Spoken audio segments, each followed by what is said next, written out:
Blood had soaked through the Egyptian cotton sheets. That was the very first warning they gave her. 6 nurses had walked away within 5 days. One had left in tears. Another had walked out with a fractured wrist. Dominic Rossi wasn't interested in getting better. He wanted to bleed to death simply out of spite. Anyone who passed through those wrought iron gates understood they were entering a place that could chew them up and spit them out. Nora Hayes understood that too. But hunger can make someone fearless, and the threat of eviction can make warnings sound meaningless. Rain hammered against the windshield of her battered sedan, turning everything beyond the glass into a blurry sea of gray. Nora cleared the fogged window with the sleeve of her worn jacket. Her heater had stopped working 3 months earlier. Her bank balance had followed soon after. In the distance, the Rossi estate rose from the mountainside like an enormous fortress. 10-foot iron gates, guarded by stone gargoyles, sealed off the long driveway. She switched off the engine. It coughed, sputtered, and finally died with one last miserable shudder. Nora tightened her hands around the steering wheel until her knuckles became pale. She shut her eyes. Just breathe. This was only a job. A job that paid extremely well, broke several laws, and came with an alarming amount of danger. A man wearing a perfectly fitted black suit approached and knocked against her window. Rainwater streamed from the edges of his umbrella. Nora lowered the window using the manual crank, which squealed loudly in protest. "Nora Hayes?" the man asked. His voice carried no warmth whatsoever. He glanced at her old car with obvious displeasure. "Yes," she answered. "I'm Leo. I manage the household. Leave the car. Someone will move it somewhere out of sight." Nora pulled her canvas duffel from the passenger seat and stepped into the heavy rain. Her inexpensive sneakers were soaked almost immediately. She followed Leo along the enormous driveway, her eyes moving across the perfectly maintained grounds. There wasn't a single flower, only precisely cut hedges, gray stone, and an unsettling emptiness. It didn't feel like a home. It felt like a mausoleum. "Before we go inside, let's make the rules clear," Leo said beneath the huge stone portico. He kept his eyes away from her. "Rule 1. You don't ask how he received his injuries. Rule 2. You don't speak unless he speaks to you first. Even then, keep your answers short. Rule 3. If he tells you to do something, you do it. If he orders you to throw your medical equipment out the window, your only question should be which window." Nora shifted the strap of her bag. It was pressing painfully against her collarbone. "I was told he has a gunshot wound in his right shoulder and a secondary infection." "He does," Leo replied, finally turning toward her. His eyes studied her with a cold, calculating expression. "He also has a temper. The previous nurse attempted to replace his bandages while he was asleep. He woke up and threw a glass lamp straight at her head. She required 12 stitches. Leo paused. "Do you have a weak stomach, Miss Hayes?" "My rent is due Monday," Nora replied calmly. "My stomach can handle anything." Leo watched her silently for several seconds before giving one short nod. Then he pushed open the massive oak doors. The interior was unnaturally quiet. The air carried the scent of lemon polish mixed with a faint metallic smell. Blood. Nora recognized it instantly. She had spent 3 years working overnight shifts in a downtown emergency room before the hospital downsized and dismissed her. She knew what death smelled like when it lingered inside a room. They climbed a wide, sweeping staircase. The thick runner beneath their feet swallowed the sound of their footsteps. Nora's wet sneakers left tiny damp marks along the marble edges. She hoped Leo hadn't noticed. "He's in the master suite at the end of the hallway," Leo said, suddenly stopping. "I'll remain downstairs. If you need me, use the call button beside the door. Don't touch it unless there's a real emergency. Someone being in a bad mood doesn't count as an emergency." "Understood." Nora continued alone. Her heart pounded against her ribs, beating wildly beneath the calm expression she was trying to maintain. She stopped before the enormous double doors. The wood was dark and heavy. She didn't knock. Leo had never instructed her to knock. She lowered the handle and stepped inside. The room was almost completely dark, except for a thin wash of gray light slipping through a gap between the heavy velvet curtains. The heat inside was suffocating. It felt as though she had stepped directly into an oven. "Get out." The voice came from somewhere in the darkness. It wasn't a shout. It was a deep, rough whisper that scraped across the silence like coarse sandpaper. Nora remained where she was, allowing her eyes to slowly adjust to the darkness. At the center of the room stood an enormous four-poster bed. A man sat against the headboard, his features hidden beneath the shadows. "I told you to get out," Dominic Rossi repeated. His breathing was shallow and irregular, accompanied by the unmistakable wheezing sound of fluid gathering around his lungs. "I can't do that," Nora replied. She kept her voice level. Fear was something predators could sense, and the man in that bed was clearly a predator. Even injured and weakened, he was still dangerous. "Are you hard of hearing, or are you simply stupid?" Something heavy, perhaps a book, suddenly flew from the bed and struck the wall only inches from Nora's head. It crashed onto the floor. Nora didn't even blink. She glanced at the book, then returned her attention to the bed. Without saying anything, she crossed to the windows and reached for the thick velvet curtains. "Leave those damn curtains alone," he growled. Nora pulled them open anyway. Weak daylight from the rainy afternoon poured into the room. Dominic hissed and covered his eyes with his left arm. For the first time, Nora could see him properly. Sweat covered his body, and his dark hair clung against his forehead. His skin looked pale and stretched tightly across his sharp cheekbones. Thick bandages covered the right side of his chest and shoulder. They were saturated with dark, rusty blood and the ugly yellow stains of infection. He lowered his arm and glared directly at her. His eyes were dark, sunken, and filled with feverish fury. He looked like an injured wolf trapped against a wall. "Who the hell are you?" he demanded, lowering his voice to something dangerously quiet. "I'm Nora," she answered, setting her canvas bag on a nearby armchair. "I'm your 7th nurse, and I need you to lie flat. We have quite a bit to take care of." Outside, the rain intensified, turning the gray afternoon into a violent evening storm. Inside, the silence seemed even heavier than before. Dominic remained motionless, staring at her with his jaw clenched so tightly that Nora wondered if his teeth might break. "I don't need a nurse," Dominic said. Each word sounded intentional, almost like a weapon. "I need you to leave through that door. Tell Leo to pay you for today, and make sure you never return." Nora paid no attention. She opened her duffel and started removing her equipment.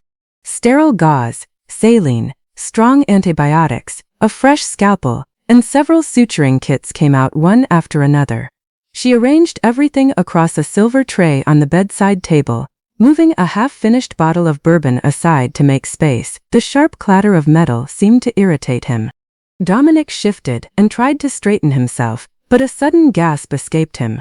His hand immediately went to his shoulder, fingers pressing into the ruined bandages. "Don't move," Nora warned as she approached the bed. She pulled on a pair of blue latex gloves. The snap of the rubber sounded unusually loud in the quiet room. "Don't touch me." Dominic lowered his hand toward the side of his body and slipped it beneath the pillow. Nora stopped instantly. She already knew what was hidden there. The outline beneath the pillow was unmistakable. Her eyes moved to his face. The fever was consuming him. His pupils were wide, his breathing heavy and strained. He was clinging to consciousness through nothing but stubborn determination. "Your temperature is at least 103, Nora said, keeping both hands where he could see them. "The wound is septic. If I don't clean it and begin a strong course of IV antibiotics immediately, that infection is going to enter your bloodstream. You could be dead by tomorrow night." "Then let me die." Dominic stared at her without blinking. "It's my blood, my house, and my decision." Nora studied him carefully. Beneath the fury, she could see exhaustion. She saw a man accustomed to having everyone obey him, surrounded by people who feared what his reputation could do. Then she thought about her empty apartment. She remembered the collection agency calling her phone over and over every day. She remembered the 74 cents sitting in her account. Nora released a slow breath. "No." Dominic's forehead creased. "What did you say?" "I said no." Nora stepped directly to the edge of the bed. She didn't shrink back. She didn't lower her eyes. "You don't get to die while you're my responsibility. If you want to die, you can fire me. Wait until I'm off this property, then bleed out on your own time.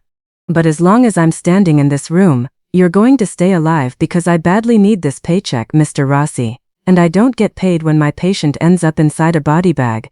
Silence filled the room, complete silence. Even the storm outside seemed distant.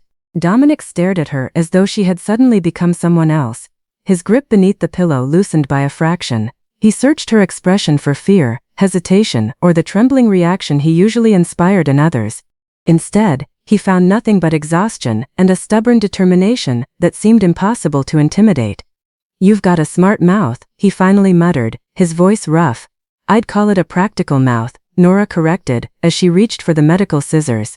"Now I'm going to remove these bandages. It's going to hurt. You can scream, curse, or insult me, but if you pull a gun on me, I'll walk straight out and let you rot." She didn't wait for approval. Leaning over him, she brought the scissors toward the dressing. Up close, the infection smelled overpowering, sweet and rotten enough to make her stomach twist. Nora tightened her jaw and slipped the rounded tip beneath the thick tape covering his chest. Dominic hissed the moment the metal touched his fever-hot skin. His left hand shot forward and closed around her wrist with crushing force. The strength in his grip was startling for a man who looked close to death. Nora went still. She didn't fight him. She simply looked at his hand, then raised her eyes to his. Their faces were only inches apart. Heat radiated from his body.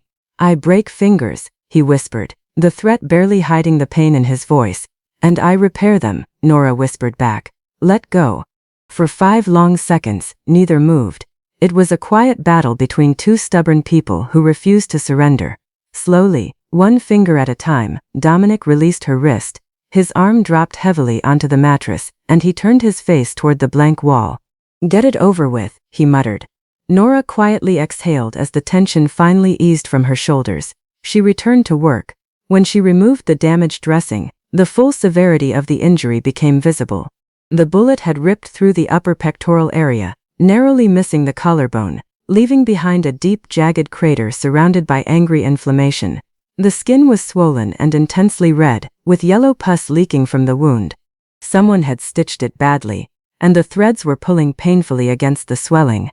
"Who did this?" Nora asked, her clinical instincts taking control. She picked up a saline flush and several pieces of sterile gauze. "A veterinarian," Dominic answered through clenched teeth. His eyes squeezed shut as she began cleaning away the worst of the contamination. "Remind me never to take my dog to that veterinarian." A strange sound escaped Dominic. It was sharp and sudden. For a moment, Nora couldn't understand what she was hearing. Then she realized he had laughed, though the sound ended almost immediately when pain crossed his face. She paused and looked at him in surprise. "Just clean it," he breathed, tightening his jaw. Nora continued. For the next 20 minutes, she worked without speaking. Every movement was careful and deliberate. She numbed the area as much as possible with topical spray, removed the badly placed stitches, flushed the infected tissue, and packed the wound with antibiotic strips. Then she secured a fresh, firm dressing over the injury. Dominic remained silent throughout. Still, Nora noticed his free hand gripping the sheets so tightly that the fabric began to tear beneath his fingers. Finally, she secured the last piece of gauze and stepped away, removing her blood-stained gloves. "The worst is finished," she said, dropping the gloves into a biohazard bag. "Now I need to start an IV for the antibiotics. After that, you need to sleep." Dominic slowly turned his head toward her. His breathing had become steadier.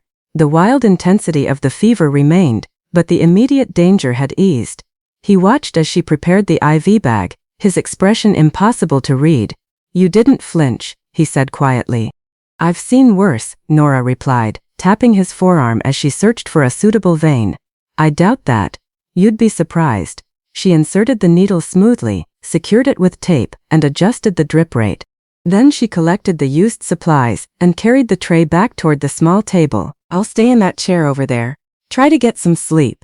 Nora crossed the room and lowered herself into the armchair beside the window. Every part of her body was aching. She drew her knees against her chest and wrapped both arms around them.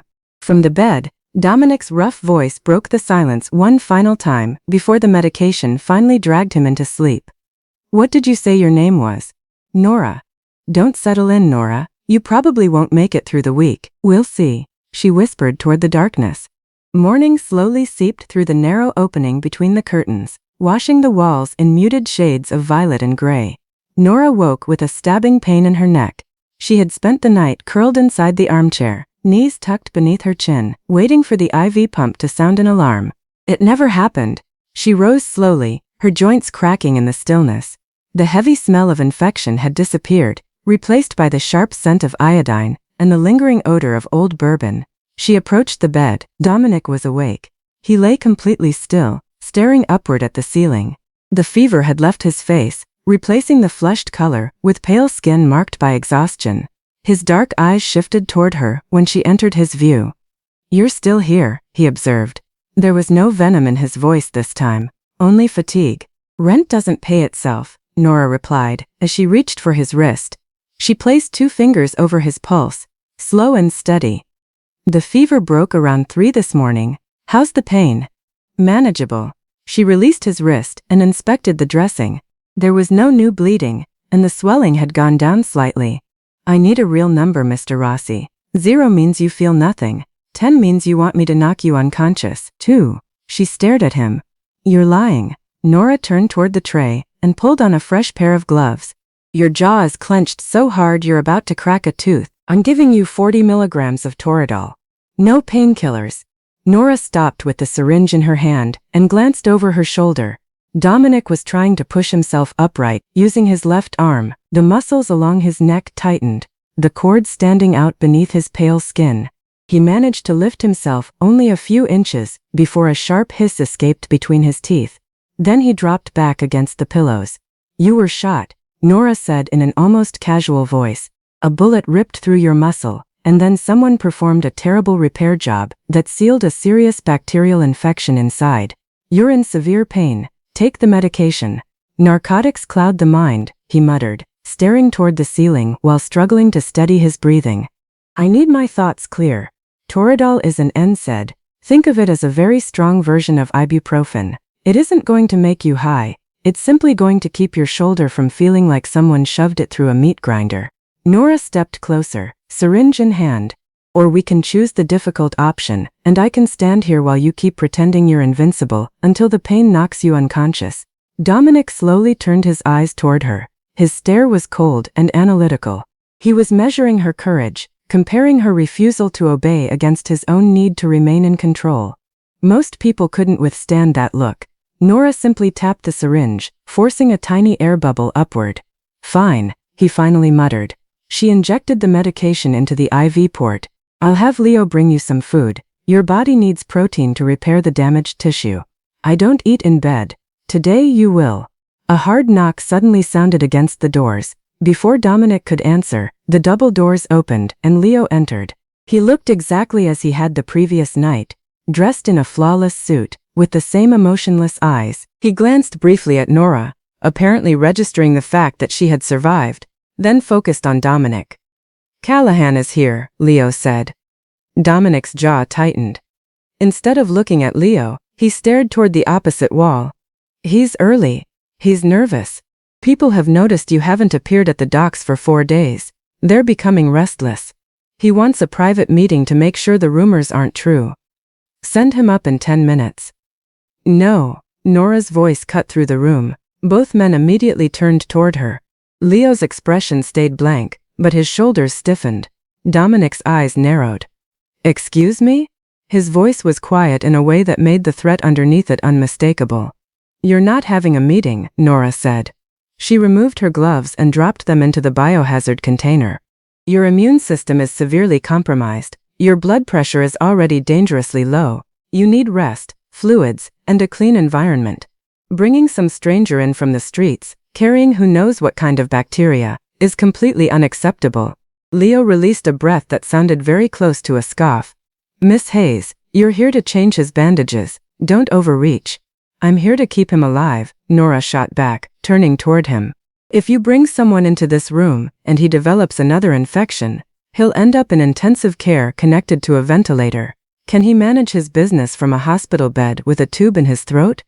Leo said nothing. His eyes moved toward Dominic, waiting for an order to remove her. Dominic simply watched Nora. The anger in his expression was gradually changing into something different, something far more unsettling: curiosity. For 10 years, he had surrounded himself with assassins, blackmailers, criminals, and people who agreed with everything he said. Not one of them spoke to him this way. Not one of them had ever dared. "If I cancel, Callahan will think I'm weak," Dominic said, his voice becoming a low rumble. In my world, weakness gets you killed. In my world, Nora answered, leaning across the bed and placing both hands firmly against the mattress, sepsis gets you killed. I couldn't care less about Callahan. I care about your white blood cell count. He can see you tomorrow. Dominic held her stare. Neither spoke. The silence grew heavier as the grandfather clock in the hallway continued its steady ticking. 5 minutes, Dominic finally said without breaking eye contact. He gets 5 minutes in this room, then he's gone. That's my final offer, nurse.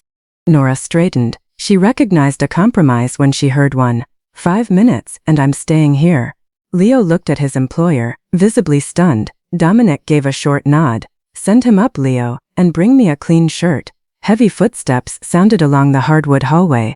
Nora stood beside the window, with her arms folded across her chest. She watched as Leo entered first, followed by a huge man who looked as though someone had carved him from solid concrete. Callahan was enormous, with a thick neck and a nose that had clearly been broken more than once. His leather jacket creaked with every movement. Dominic was sitting upright now. It had taken 10 exhausting minutes, with Nora supporting his healthy side, while Leo adjusted the pillows behind him, but they had managed to position him against the headboard. He wore a loose black button-down shirt over his uninjured left side. The right side remained open to make room for the fresh bandages. He was still pale, but the Toradol had taken effect. His eyes were sharp again, free from the feverish haze. Sitting there, he looked less like a wounded patient and more like a king holding court from his own chamber. Callahan stopped near the foot of the bed. His gaze moved around the room, briefly settling on the IV stand before landing on Nora. A sneer crossed his face, revealing a flash of gold teeth in the dim light. You look like hell, boss, Callahan said. His voice was far too loud for the quiet room. I've had a busy week, John, Dominic replied smoothly, his calm tone carrying a dangerous edge. What do you want? Just checking that everything's stable. The boys at the port are getting nervous. Shipments have been held up. People are saying the Rossi family is bleeding. Callahan moved one step closer. It was subtle, but Nora recognized the maneuver immediately. Intimidation. Dominic's left hand twitched against the mattress. Nora noticed the sudden stillness in him. He was calculating everything, measuring distance, advantage, and weakness. The shipments were delayed because customs changed their shift supervisors earlier than expected, Dominic said evenly. I dealt with it. The product moves tonight at midnight. He paused. And as for the bleeding, Dominic leaned forward slightly. The movement clearly caused him pain, and a bead of sweat appeared at his temple, but his expression remained completely emotionless. Who exactly is saying that? Callahan shifted his weight. For the first time, his confidence began to crack. Just rumors, Dominic. You know how men start talking when you're not around to scare them into silence. Give me a name. There isn't anyone specific. Give me a name, John. Otherwise I'll assume you're the one spreading it. The threat settled over the room like a heavy weight. Callahan swallowed. The enormous man suddenly seemed much smaller beneath Dominic's unwavering stare. O'Keefe, Callahan finally muttered. Mick O'Keefe. He was talking too much at the tavern last night. Dominic settled farther against the pillows and looked toward Leo. Deal with Mick O'Keefe. Make sure everyone hears about it. Understood, Leo replied, his expression giving nothing away. Tell the men at the docks they'll receive double pay for the midnight shift. And tell them that if I hear one more rumor about my condition, I'll start removing tongues. Dominic's gaze returned to Callahan. Are we understood? Perfectly, boss. Callahan was sweating now. He backed away 2 steps. Leave. Callahan turned and practically hurried from the room. Leo followed him and quietly closed the heavy double doors. The moment the latch clicked into place, Dominic's carefully constructed mask disappeared. His head fell back against the headboard and his eyes closed. The color drained completely from his face. A rough, painful breath escaped his lungs as his left hand tightened around the sheets until his knuckles turned white. The rush of adrenaline was fading, leaving nothing behind except the unbearable pain. Nora was at his bedside immediately. She grabbed a towel from the tray and gently wiped the cold sweat from his forehead. You pushed yourself too far, she said quietly. There was no smugness in her voice, only an observation. I had to, he rasped, his chest rising and falling heavily. Predators can smell blood. Did they smell anything today? Nora checked his pulse. It was racing beneath her fingers. You convinced them you were fine. Now stop pretending with me. Dominic opened his eyes. For the first time there was nothing guarded in them. The ruthless crime boss had vanished, leaving behind a man who looked completely exhausted and almost broken. His gaze dropped to Nora's hand, still resting against his forehead with the cool towel. Why aren't you afraid of me? He whispered. The question escaped before he could take it back. Nora paused. She looked down at him properly. She noticed the scars crossing his left collarbone and the defensive marks covering his forearms. He had spent years living inside a world built around fear, and he genuinely couldn't understand someone who refused to be controlled by it. I spent 3 years working in an emergency room, Dominic, she said, using his first name for the first time. I've had men twice your size threaten me with knives because they wanted drugs. I've held mothers while they screamed over children they had just lost. I've seen things no person should ever have to see, and every time, I had to show up for work the next morning and pretend I was fine. She lifted the towel away. Something almost like pity softened her expression, but she immediately buried it. She knew a man like Dominic would despise being pitied. You're still just a man with a hole in his chest, Nora said quietly. You don't frighten me because right now I'm the only person stopping you from bleeding to death in those expensive sheets. You need me.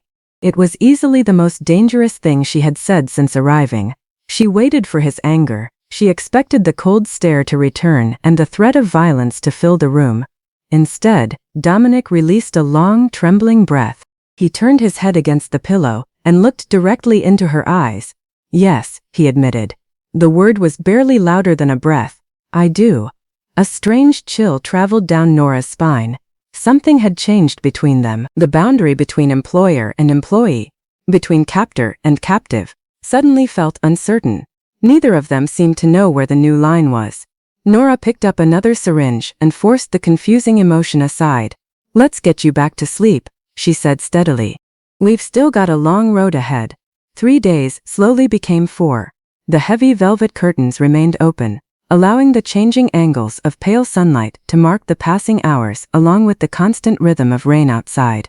As Dominic's fever finally disappeared and stayed away, the oppressive heat inside the master suite gradually became bearable.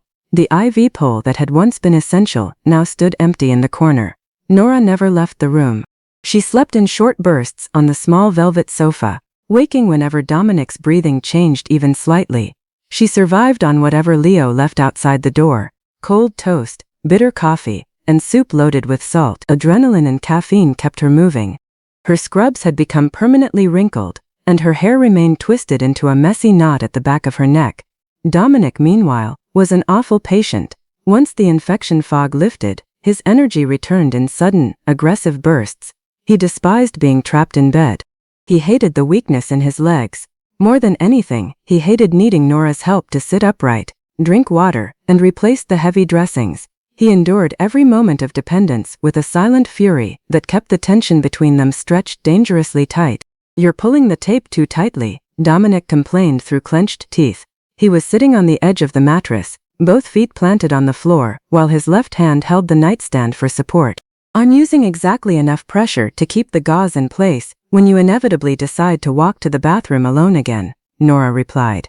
She pressed the medical tape firmly against his chest, her movements professional and precise. I reached the bathroom perfectly fine. You made it halfway to the door, stumbled like a drunk, and nearly ripped open your stitches, she corrected without looking up. If Leo hadn't caught you, you'd have landed face first on the floor. Dominic scowled and turned away. His pride appeared to be hurting more than the wound itself. The angry crater in his shoulder was beginning to heal. Healthy pink tissue was slowly forming around the edges, closing the damaged area. It would leave a brutal scar, but the infection was gone. Nora stepped back and threw the empty tape roll into the trash. She grabbed a clean towel and wiped sweat from her own forehead. The room had become quiet. The rain had finally stopped, leaving behind thick humidity and stillness.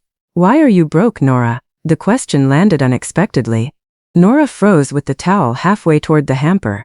She looked at him. Dominic was watching her with the same intense predatory focus he used when interrogating his own men. He wasn't making conversation. He was studying her. That's none of your business, she replied, turning back toward the medical tray. You're an exceptionally skilled trauma nurse. Blood doesn't frighten you. You stay calm when things go wrong, and you handled a gunshot wound better than most of the doctors I've dealt with." He leaned forward slightly, resting his healthy forearm against his knee. "Someone with your experience should be earning a fortune at a private hospital. Instead, you're driving a car that sounds like a lawnmower and risking your life for cash handed to you in an envelope." Nora's hands stopped. She stared down at the sterile instruments, her distorted reflection visible across the silver surface. She could have told him to mind his own business. She probably should have. But the exhaustion buried deep inside her had weakened the defenses she normally kept firmly in place. "I was sued," she finally said, her voice emotionless. Dominic didn't interrupt. He simply waited. 2 years ago, a 16-year-old boy was brought into the ER after a hit and run. His chest was crushed. The attending physician froze. He panicked. Sometimes people do that, even doctors. Nora gripped the edge of the table until her fingers became pale. The boy was dying. His lungs were filling with blood. If we waited for the attending to recover, that kid was going to die right there. She closed her eyes as the memory returned with painful clarity. The alarms, the smell of blood, the frantic chest compressions that weren't accomplishing enough. So I took a scalpel and a chest tube. I ignored the attending's orders. I opened his chest, drained the blood, and got his lung working again. I saved his life, and they fired you for it, Dominic said quietly. There was no judgment in his voice. They fired me for practicing medicine without authorization. The hospital became terrified of the liability. They blacklisted me. The attending sued me for emotional distress and professional sabotage because he needed someone else to blame for his own failure. Nora's voice remained flat. I spent everything I had fighting it. My savings, my retirement, my equity, every dollar went into that case. I won, but by then I had nothing left. She finally turned toward him. She expected sympathy. She hated sympathy. Instead, Dominic only nodded slowly. His dark eyes held an understanding that unsettled her. He understood what it meant to be crushed by a system built to protect powerful people while punishing those who acted. You broke the rules, he said softly. I did. And you discovered the hard way that doing what was right doesn't guarantee you'll win. Exactly. Nora folded her arms across her chest, suddenly aware of the chill despite the humidity. So I stopped worrying about doing the right thing. Now I worry about paying my rent, which means keeping you alive. Turn around. I need to check your temperature. Dominic didn't argue. He shifted slightly and allowed her to approach again. Nora leaned forward with the thermometer. He didn't look away. The space between them was almost non-existent. She could feel the steady warmth of his chest. For what it's worth, Dominic murmured, his rough voice vibrating softly through the quiet room. I think you did exactly what you needed to do. In my world, we don't punish someone for stepping in when the person in charge freezes. Nora swallowed and stepped back as the thermometer beeped. It's a good thing we're not living in your world, Mr. Rossi. We are, he corrected quietly. You just haven't figured that out yet. A violent crash suddenly erupted from the ground floor. It wasn't the quick crack of an ordinary window breaking. It was a deep, crushing impact, the sound of reinforced glass collapsing under tremendous force. The noise tore through the mansion like a gunshot. Nora shot upright on the velvet sofa, her heart pounding against her chest. The digital clock beside the bed showed 2:14 a.m. Before she could even understand what had happened, the heavy oak bedroom doors burst open. Leo stood in the doorway with a suppressed submachine gun secured across his chest. Blood ran from a cut above his left eyebrow, stark against his pale face. We've been breached, Leo announced, his voice remarkably calm. His eyes went straight to Dominic. 4 armed men. They eliminated the perimeter guards. Callahan betrayed us. Dominic was already moving. He kicked the thick duvet aside and swung his legs over the edge of the bed. His face had gone gray as a sudden rush of adrenaline collided with his still healing body. He reached beneath the pillow and pulled out a heavy black pistol. How long until backup gets here? Dominic demanded, his voice rough. 10 minutes. Maybe 12, Leo answered as he entered and locked the heavy deadbolt behind him. They're already coming up the stairs. We can't defend this room. The walls aren't reinforced. The panic room behind the closet. Dominic pushed himself upright. His legs immediately gave way. Nora caught him before he could hit the floor. She slipped her shoulder beneath his left arm and took his weight. Dominic grunted as pain ripped through his healing chest. The sudden movement had pulled hard against the injured area, and she felt his muscles tighten violently beneath her support. "I've got you," Nora whispered sharply, wrapping one arm around his waist. "Don't fight me, just keep moving." "Nora, get behind us," Dominic ordered, his breathing quick and shallow. "If that door gets breached, drop to the floor and stay there. Save the instructions and walk," she snapped. Together they struggled across the enormous bedroom toward the walk-in closet. Leo remained near the bedroom entrance, weapon raised and eyes fixed on the thick wooden doors. Heavy footsteps pounded closer from the hallway. A man shouted an order in Russian. "They're here," Leo said calmly. Nora pulled Dominic into the darkness of the closet. Rows of expensive suits brushed against her face as they moved deeper inside. At the very back, Dominic raised his trembling right hand, the same arm attached to his injured shoulder. He pressed his palm against an apparently ordinary wooden panel. A hidden scanner swept a faint blue light across his skin. A deep mechanical sound followed. The panel slid sideways, revealing a narrow corridor lined with steel. Gunfire exploded from the bedroom. The noise was deafening, shaking the entire floor like a localized earthquake. Bullets tore through the heavy oak doors, splintering the wood under the barrage. Nora instinctively ducked and screamed. "Leo!" Dominic shouted, attempting to turn back. "Go!" Leo yelled above the thunder of his weapon. "Lock it!" Nora didn't hesitate. She seized Dominic by the collar and dragged him backward with every ounce of strength she had. He stumbled across the threshold and pulled her down with him. They crashed onto the freezing metal floor in a tangled heap.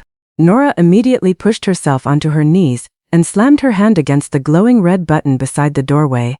The massive steel panel moved into place with a harsh mechanical hiss and sealed shut with a final airtight thud. Instantly, the gunfire disappeared. Complete darkness swallowed them. Nora remained on the floor, struggling to breathe. Her lungs burned, and her hands shook uncontrollably. Dominic was completely silent beside her. For one horrifying moment, she thought he had died. "Dominic?" she whispered, panic finally breaking through her voice. A sharp breath answered her, followed by a wet cough. Nora crawled toward the sound, reaching blindly through the darkness. Her fingers found his shirt. The fabric was soaked. Far too soaked. "Don't turn on the light," Dominic managed to choke out. His voice was weak. "You're bleeding," Nora whispered, frantically moving her hands across his chest. Her fingers found the thick gauze beneath his shirt. It was saturated. The violent escape had ripped apart the fragile stitches that had only just begun to heal. Warm blood coated her hands. "I need to apply pressure. I need to see what I'm doing." "No light," he repeated. His hands searched through the darkness until his fingers closed weakly around her wrist. His grip was already fading. "There's a camera feed outside. Light can leak through the seals. They'll see the seam." Nora swallowed her fear. She was an emergency nurse. She didn't need perfect visibility to control a hemorrhage. She repositioned herself in the darkness and pressed both hands firmly against his shoulder, using her body weight to create as much pressure as possible. Dominic released a muffled groan of agony. His good hand reached up and grabbed her hip, using her as an anchor against the overwhelming pain. "I'm sorry," Nora whispered fiercely into the darkness. "I'm sorry, but I have to do this." "Do it," he breathed, allowing his forehead to fall weakly against her knee. They remained there in the suffocating darkness. Minutes seemed to stretch into hours. The air became stale and thick with the metallic smell of blood and the sharp scent of fear. Nora kept her full weight against his wound, her hands slippery and beginning to cramp. Dominic's breathing became increasingly uneven. His forehead burned against her leg as the pain threatened to pull him into unconsciousness. Then Nora understood something, with sudden clarity. She wasn't simply performing her job anymore. That boundary had already disappeared. The moment she dragged a wounded crime boss into a hidden vault and used her hands to keep him alive in complete darkness, she had crossed from employee into accomplice. And when Dominic's hand tightened around her hip, as though she were the only thing keeping him connected to life, she realized something that frightened her even more. She didn't care. Time became meaningless inside the steel chamber. 10 minutes could have passed, or 3 hours. Nora measured reality by the frantic, irregular beat of Dominic's pulse beneath her blood-covered fingers. Her shoulders burned from holding her weight over his chest. Her knees had gone numb against the unforgiving metal floor. Dominic was fading. She could feel it in the increasing weakness of his muscles and the shallow, strained sound of his breathing. "Talk to me," Nora ordered. Her voice cracked from the dryness and fear tightening her throat. She pushed harder against the wound. Dominic groaned, producing a wet, rattling sound. "You're heavy, you're losing blood, and we're trapped in a closet. Tell me something, anything. Keep your mind working, Dominic." Silence followed. For one terrifying moment, Nora thought she had lost him.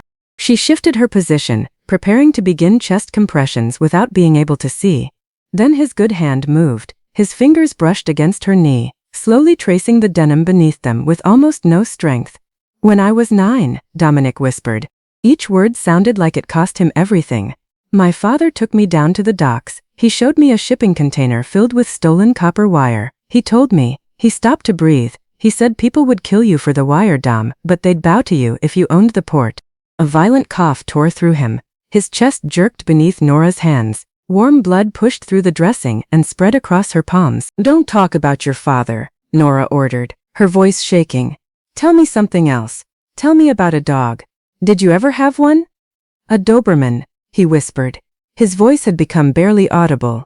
"Duke." He bit a contractor. They had to put him down. "You're terrible at this."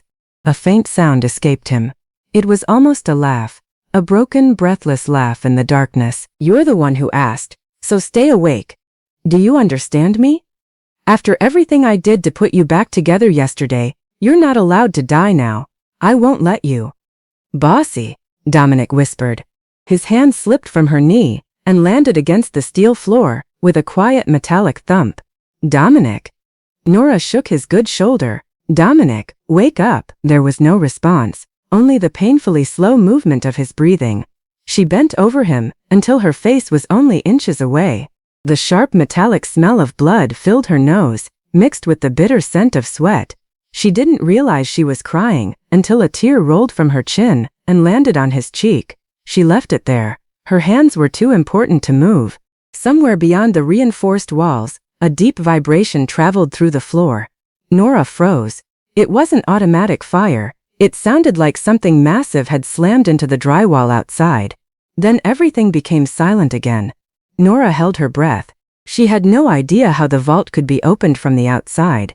If Callahan's men had discovered the entrance, if they had brought explosives, then the steel chamber could become a coffin for both of them.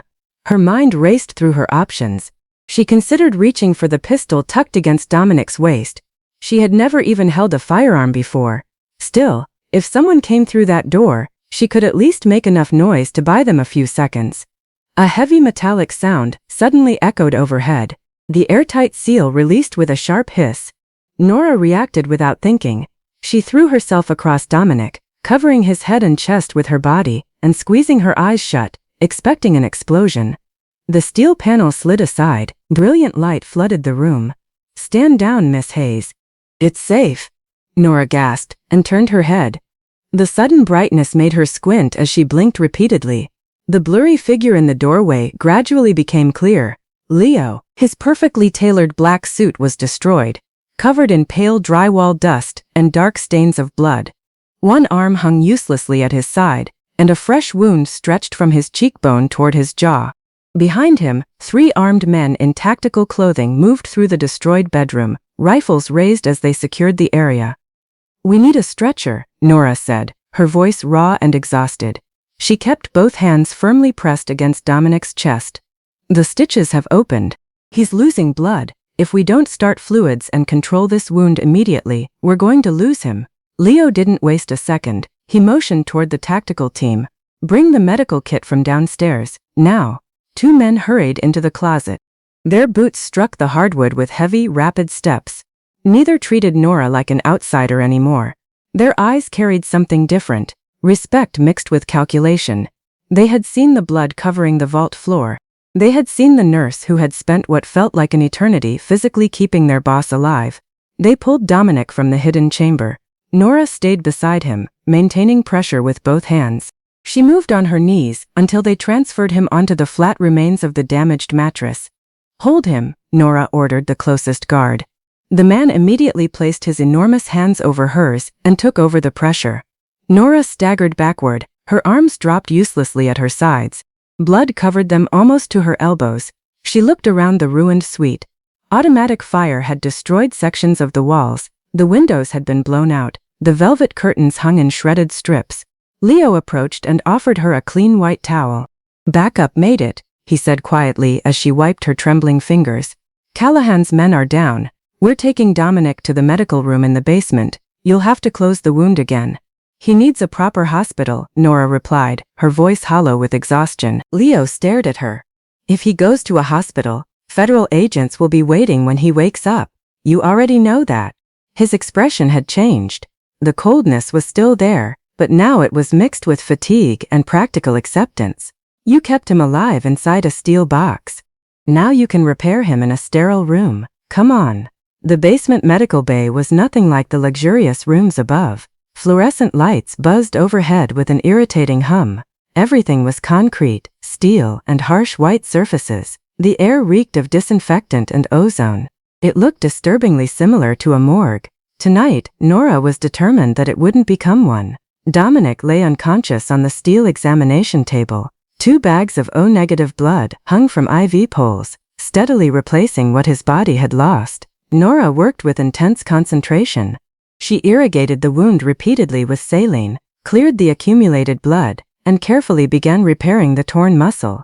Every part of her body protested. Her back ached. Her scrubs were ruined. She had been awake for more than 30 hours, yet her hands remained completely steady. They had to. Leo stood silently in the corner, with his injured arm wrapped in a rough field dressing. He watched Nora without speaking. Nearly an hour passed before she finally broke the silence. "Needle driver." She held out her hand without looking up. A second later, the cold instrument landed in her palm. Nora glanced upward. Leo hadn't given it to her. One of the tactical guards was standing beside the tray. He was huge, with tattoos climbing his neck, and he had quietly taken the role of her assistant. He passed each instrument with unexpected care. "Thanks," Nora murmured, before returning her attention to Dominic's wound. "You saved the boss," the guard said. His voice was deep and rough. "If you need anything, just point." Nora suddenly understood what had changed. She wasn't merely an employee who had been hired to treat an injured man. Somewhere during the attack, she had crossed an invisible boundary.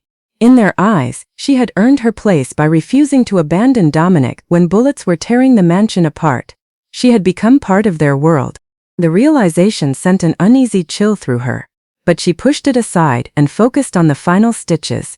She tied the last heavy nylon knot, covered the repaired wound with fresh antibiotic gauze, secured everything with several layers of medical tape, and finally stepped away. A long, trembling breath escaped her.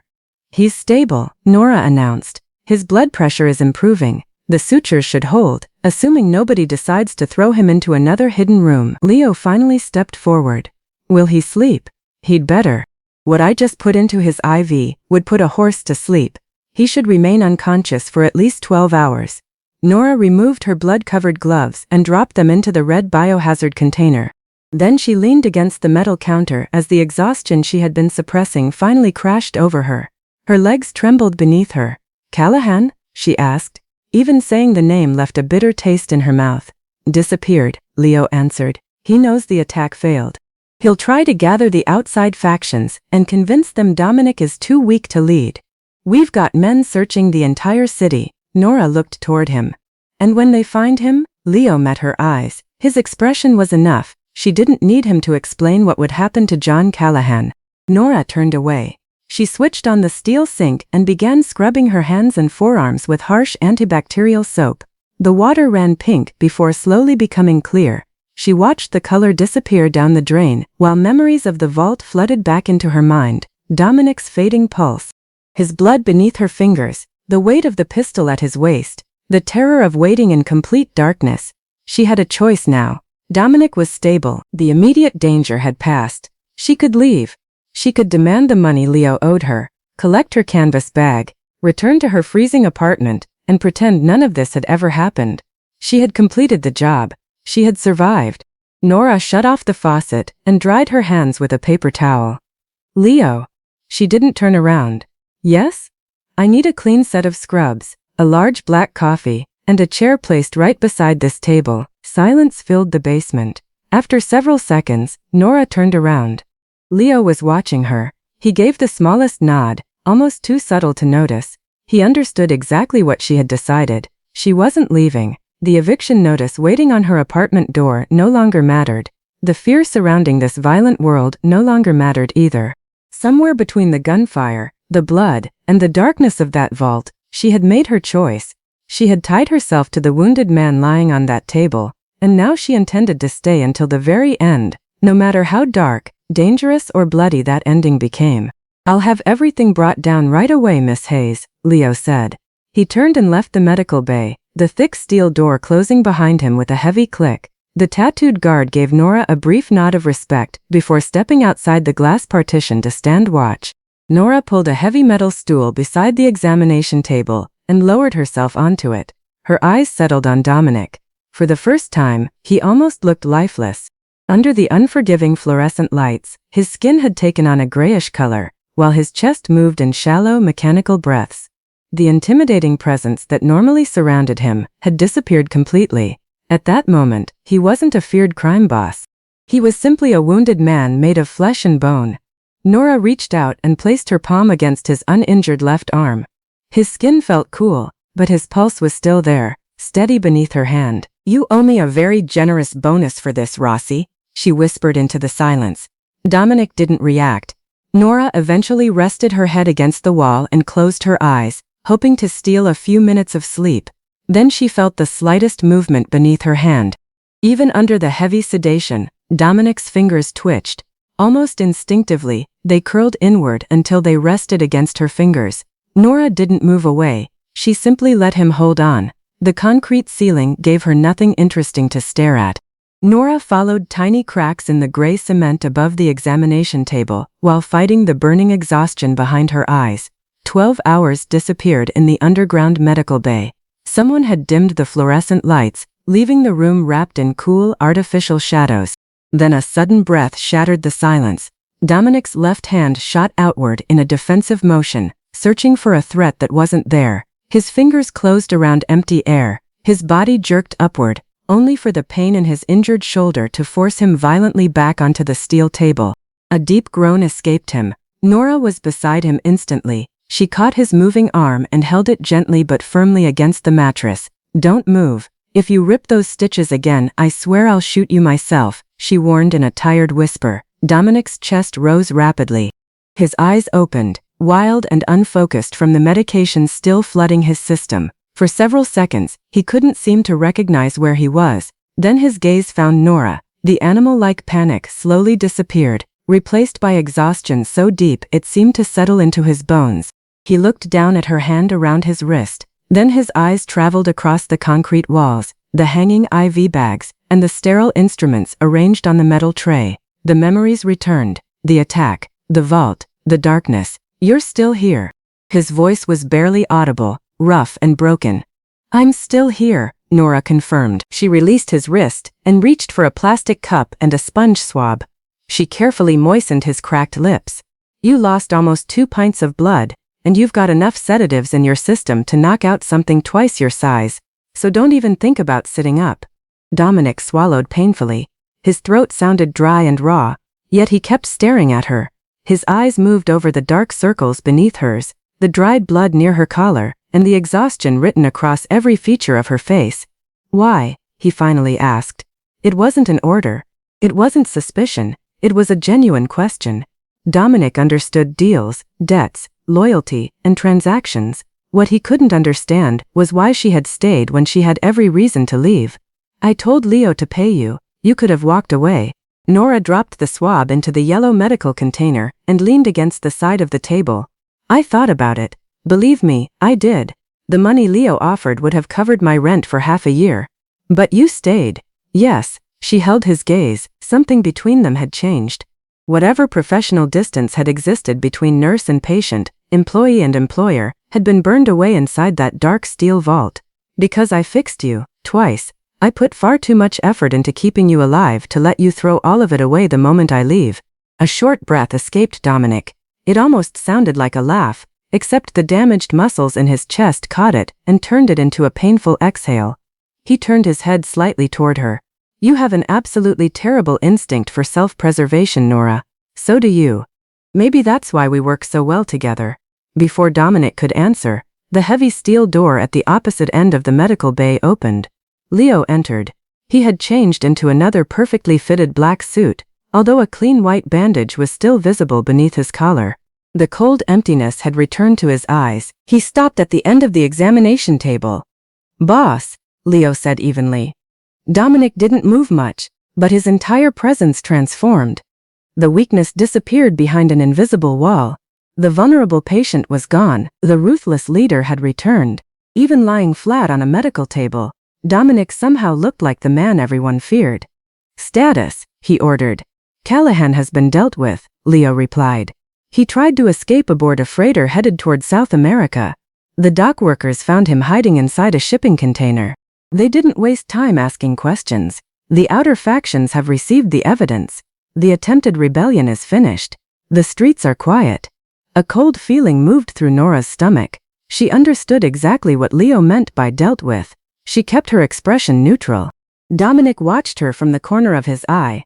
He seemed to be waiting for disgust, waiting for her to finally see the monster beneath the man and walk away. Instead, Nora calmly picked up the blood pressure cuff and wrapped it around his left arm. Dominic returned his attention to Leo. "Clean up what's left upstairs, triple the guards' pay this week, and find whoever provided Callahan with the gate security codes. Nobody gets through my perimeter without authorization." "Already investigating it. I'll leave you to recover." Leo nodded. His eyes briefly moved toward Nora, carrying the same quiet respect she had noticed earlier. Then he left the medical bay. Silence returned. This time it felt heavier. The reality of Dominic's world seemed to sit between them. It was brutal, violent, and absolute. Nora squeezed the blood pressure bulb and watched the gauge rise before slowly releasing the valve. "Your pressure is stabilizing," she said clinically. Dominic reached toward her. His large, rough hand closed around her wrist and stopped her from stepping away. His grip wasn't forceful. It felt almost like he needed something solid to hold on to. "I'm not a good man, Nora," he said quietly. His rough voice seemed even darker in the silent room. "The things I've done, the orders I've given, they don't belong anywhere near someone like you." Nora looked down at his hand, then met his dark eyes. She thought about her old life. The sterile hospital hallways, the administrators who protected themselves, the system that punished people who acted while allowing incompetence to survive. She had spent her entire life following rules, and those rules had left her exhausted, broke, and alone. "There aren't many truly good men," Nora said softly. "There are men who pretend to be something they're not, and there are men who admit exactly what they are. You don't pretend, Dominic." She didn't pull her hand away. Instead, she slowly turned her wrist beneath his fingers until her own fingertips rested against his pulse. It was strong, steady, alive. "I'm staying," she said. The words sounded almost like a promise beneath the fluorescent lights. "You're going to need someone to replace those dressings for the next few weeks, and you're going to need someone who reminds you every morning that you're not indestructible." A faint smile appeared at the corner of Dominic's mouth. It was dangerous, subtle, and full of possibilities. His thumb moved slowly across the inside of her wrist. "Then you'd better get comfortable, nurse," he murmured. His eyes locked onto hers with an intensity that made the room suddenly feel smaller. "Because you're not leaving. Sometimes you don't break a king with a weapon. Sometimes you break through his defenses with nothing but courage, stubbornness, and the refusal to fear him." Nora had entered Dominic Rossi's world expecting to survive a dangerous job. Instead, she walked into a world of violence and emerged with the most feared man in the city, completely captivated by her defiance. And if this dark, slow-burn romance kept you hooked until the very end, make sure to hit that like button. Do you think Nora made the right decision? Or has she stepped into a dangerous game she may never escape? Tell me what you think in the comments. Don't forget to subscribe and share this story with someone who loves intense romance and suspense. Stay tuned for more gripping stories.